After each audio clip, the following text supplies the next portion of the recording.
Hello friends, welcome to the channel the truth of Sanatan. कैसे आप लोग? होपफुली अच्छे ही होंगे। आज हम बात करने वाले हैं ऑपोजिशन की मरी हुई आत्मा के बारे में और सरकार के इंटेंट के बारे में। नेशनल स्टॉक एक्सचेंज जो कि 1992 में बना, वो इसलिए बना ताकि इलेक्ट्रॉनिकली सारे स्टॉक्स को मेंटेन या हैंडल किया जा सके, क्योंकि 1992 में एक स्कैम हो गया था हर्षद मेहता वाला। उसके बाद से ये बहुत ज़रूरी हो गया था। लेकिन इस नेशनल स्टॉक एक्सचेंज ने 2016 के अंदर अपने आईपीओ के लिए अप्लाई किया, जो कि रिजेक्ट हो गया। लेकिन इस अर्ज के लिए कि हमें कितनी जल्दी से इस चीज को पकड़ना है या आईपीओ लॉन्च करना है, मुझे समझ नहीं आता। उन्होंने आंख बंद करके कुछ कंपनीज हायर करी हैं, जिसके ऊपर सरकार के इंटेंट के बारे में पता चलता है। और जब फरवरी 2026 में ये हुआ है और आज चल रहा है जुलाई, अप्रोक्सीमेटली 5 महीने, तो क्या इस देश की ऑपोजिशन भी मर चुकी है या उसकी आँखें फूट गई हैं या उसे समझ में नहीं आ रहा कि क्या चल रहा है? इस कंपनी ने एक इंडिपेंडेंट एडवाइज़र हायर किया, जिसकी सैलरी के बारे में किसी को नहीं पता, उनका पे आउट क्या है किसी को नहीं पता, और उसका नाम है रॉथस्चाइल्ड कंपनी, जिसके ऊपर ये एलिगेशंस हैं बहुत सारे स्कैम्स के, और जिसके ऊपर ये भी एलिगेशन है कि वो अपने बेनिफिट के लिए एक कंट्री के अंदर की सारी अर्थव्यवस्था को तहस-नहस कर सकता है अगर वो अपनी पर आ जाए तो, और उसने पहले भी ऐसा किया है। इस कंपनी के कहने पर 5 मेजर कंपनियाँ जो बाहर की थी और 5 मेजर कंपनियाँ जो देश के अंदर की थी, उनको हायर किया गया है, जिनके डायरेक्ट लिंक है जेफरी एप्स्टाइन के साथ। उसमें इंक्लूडेड है जेपी मॉर्गन, जो कि खुद स्कैम कर चुकी है, जिसके अंदर इतने स्कैम हुए हैं कि मैं आपको बता नहीं सकता। 2012 के अंदर स्कैम, 2002 में स्कैम, 2008 में स्कैम, 13 बिलियन का स्कैम, 6.2 बिलियन का स्कैम, 900 मिलियन का स्कैम, और जेफरी एप्स्टाइन के साथ डायरेक्ट लिंक।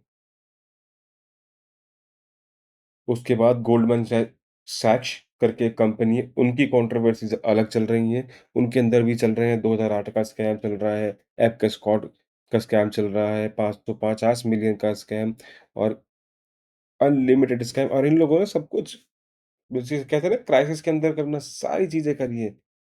इवन कि इनका डायरेक्ट लिंक भी है एप्सन जेफरी के साथ।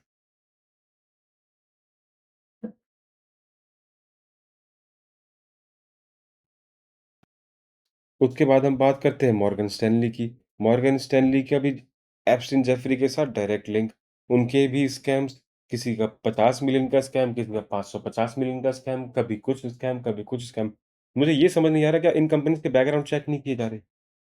क्या एनएसई एक गवर्नमेंट ऑर्गनाइजेशन नहीं है, जिसे ये चेक करना चाहिए कि जिस कंपनी को हम रख रहे हैं या हायर कर रहे हैं एज़ अ मर्चेंट बैंकर या इंडिपेंडेंट एडवाइज़र, उनका बैकग्राउंड क्या है? रॉथस्चाइल्ड कंपनी, जिसने सही में युद्ध करवा के बेनिफिट निकाले हों, देशों की अर्थव्यवस्था बर्बाद करके अपने बेनिफिट निकाले हों, तुमने उसे अपने आईपीओ लॉन्च के लिए रख लिया। क्या वो आपको इन्फ्लुएंस नहीं करेगी? कर सकती है और 100% कर भी रही होगी, क्योंकि उनके पास पैसा भी इतना ही है।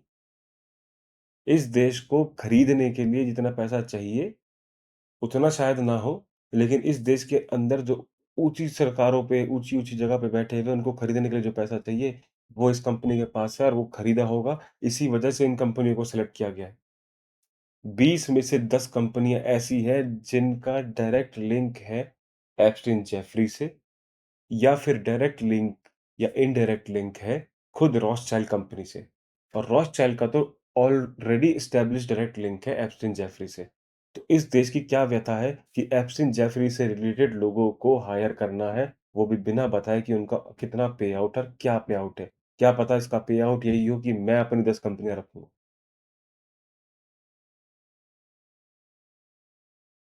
इस देश की जो ऊपरी सरकार है, वो सो नहीं रही है।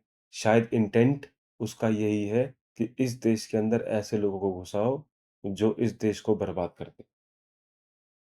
इसी के साथ मैं इस वीडियो को देता हूँ पूर्ण विराम और आपको सोचने पे करता हूँ मजबूर, क्या सब कुछ सही चल रहा है या सिर्फ़ दिखाया जा रहा है कि सब कुछ सही चल रहा है? क्योंकि बात चाहे अब एनएससी की हो या एथेनॉल की हो या नीट की हो, कोई ना कोई बाहर का बंदा इन्वॉल्वड होता है। Thank you very much for watching till and. Channel को लाइक, सब्सक्राइब और शेयर करना मत भूलिए।